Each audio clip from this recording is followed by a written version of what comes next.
Assalamualaikum warahmatullahi wabarakatuh.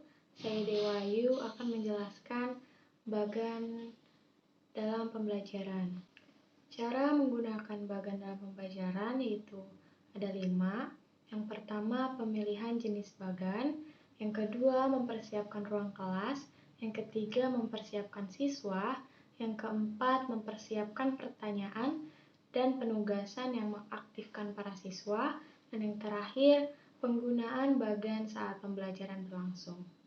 Materi selanjutnya akan dijelaskan oleh saya, yaitu mengenai grafik. Grafik dapat diartikan sebagai media yang mempresentasikan data dalam bentuk angka. Tujuan pembuatan grafik adalah menunjukkan perbandingan informasi kualitatif dengan cepat dan sederhana. Adapun jenis-jenis grafik diantaranya yaitu yang pertama, grafik garis. Nah, grafik garis ini melukiskan kecenderungan atau menghubungkan dua ringkasan data. Yang kedua yaitu grafik batang. Grafik ini panjangnya melambangkan persentase data dan lebarnya berukuran sama. Dan yang terakhir yaitu grafik lingkaran. Nah, dalam grafik ini visualisasi yang dibuat dalam bentuk lingkaran. Sekian dari saya, penjelasan berikutnya akan dijelaskan oleh Gina. Terima kasih. Assalamualaikum warahmatullahi wabarakatuh. Perkenalkan, nama saya Gina Safitri. Di sini saya akan menjelaskan mengenai penggunaan media grafis dalam pembelajaran. Grafis divisualisasikan dengan bentuk objek dalam bentuk garis, batang, dan juga gambar. Menampilkan pesan dalam bentuk-bentuk seperti itu dapat memudahkan siswa untuk menyerap informasi yang diberikan. Terlebih jika gambar-gambar tersebut sudah dikenali siswa sebelumnya. Grafis paling baik digunakan dalam pembelajaran pada materi berupa ringkasan pelajaran setelah siswa memperoleh informasi lain dari berbagai sumber, baik dari buku maupun dari penjelasan sebelumnya.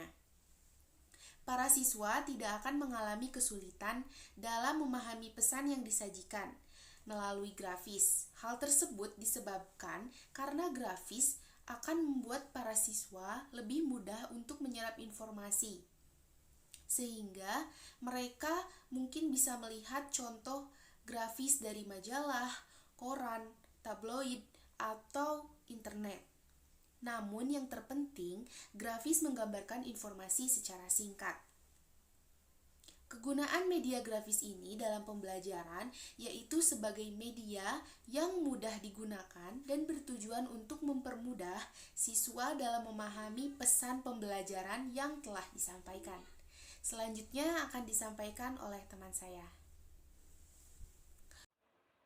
Perkenalkan, nama saya Keisha Razargia Radiatu Zahra. Di sini saya akan menerangkan tentang penggunaan media grafis. Yang saya akan jelaskan yaitu tentang komik. Jadi, komik dapat didefinisikan sebagai bentuk kartun yang mengungkapkan karakter dan menerapkan suatu cerita dalam urutan yang erat hubungannya dengan gambar yang dirancang untuk memberi hiburan kepada pembaca. Karena kesukaan masyarakat pada komik, terutama anak-anak, maka ini menjadi inspirasi untuk membuat komik pendidikan. Anak yang gemar membaca komik minimal 1 buku per bulan, sama halnya dengan membaca 1 buku pelajaran dalam setiap tahunnya. Perkenalkan, nama saya Hasna Afifah. Di sini saya akan menjelaskan kelebihan dari proyektor. Jadi kelebihan dari multimedia proyektor itu yang pertama, memberikan tayangan gambar dan suara yang lebih jelas. Jadi dengan LCD proyektor itu kita bisa menayangkan gambar-gambar atau video-video seperti apa yang akan diberikan pembelajaran kepada siswa kita nantinya. Yang kedua, dapat menarik perhatian siswa nih, karena dengan LCD proyektor ini lebih terlihat menyenangkan karena lebih kekinian dan juga lebih update. Yang ketiga, mampu menghadirkan contoh dengan nyata gitu, karena dengan LCD proyektor ini kita bisa dengan mudahnya menampilkan video-video maupun gambar-gambar yang kita maksudkan. Kalaupun dengan kata-kata saja kan tidak terbayang ya deskripsinya seperti apa. Berikutnya ada memberikan kemudahan dalam menyajikan. Nah, ini juga ada manfaatnya untuk guru ataupun pengajar, karena kita bisa melihat apa-apa saja yang akan kita jelaskan berikutnya. Misalnya poin-poinnya ada apa saja. Kemudian kita juga tidak akan terlewat gitu dari kurikulum ataupun tujuan dari pembelajaran itu sendiri. Terima kasih. Berikut penjelasan dari saya, berikutnya akan dijelaskan oleh teman saya.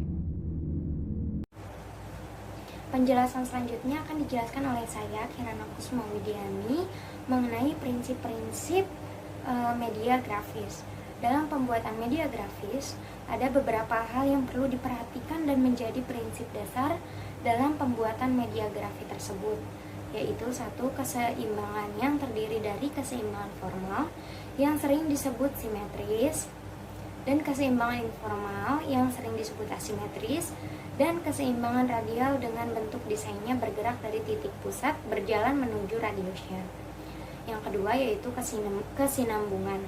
Faktor-faktor kesinambungan meliputi repetitif, alternatif, progresif, dan berubah tempat serta ukuran secara bertahap. Yang ketiga yaitu aksentuasi. Aksentuasi diperlukan untuk menghindari kejenuhan dan kebosanan bagi penglihatan dengan cara menghindarkan unsur-unsur monoton dan menonjolkan bagian-bagian yang penting. Yang kelima yaitu dominasi. Faktor dominasi adalah suatu unsur yang dapat mengikat keseluruhan komposisi sehingga dapat mencapai keutuhan dan kejelasan. Yang ketujuh yaitu keseragaman. Keseragaman adalah unsur visual yang hadir berbeda sehingga masalah kejenuhan dapat